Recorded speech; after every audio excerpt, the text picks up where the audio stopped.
42వ కీర్తన 6వ వచనం.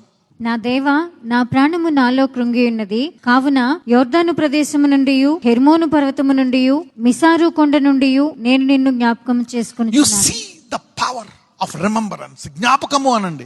Remembrance is very powerful thing. ఆయన సన్నిధిని జ్ఞాపకం చేసుకుంటున్నాడు. ఆయన శక్తిని. దావీదు కూడా ఇదే పరిస్థితి. అనేక సార్లు జ్ఞాపకం చేసుకుంటూ ఉంటాడు. దేవుడు ఇజ్రాయెల్ పట్ల చేసిన కార్యాలను జ్ఞాపకం చేసుకుంటూ ఉంటాడు. నువ్వు ఎలా సృష్టించావని ఆ సృష్టిని చూసి ఆయన జ్ఞాపకం చేసుకుంటూ ఉంటాడు. రకరకాల అద్భుతాలన్నీ కూడా జ్ఞాపకం చేసుకుని తన కష్టాల్లో నెమరు వేసుకుని. This is a big secret. Remembering. Do not forget the blessings of God. అందుకే దేవుడు సాక్ష్యాలను మర్చిపోకూడదు. దేవుడు ఎందుకు చేస్తా ఉంటాడు అంటే, ఇంకా నేను అద్భుత కార్యాలు చేస్తున్నాను. God does this miracles. ఇక్కడ వీళ్ళ యొక్క నిలకడకు ఏంటంటే జ్ఞాపకం చేసుకుంటున్నారండి. Remembrance changes your language in tough times.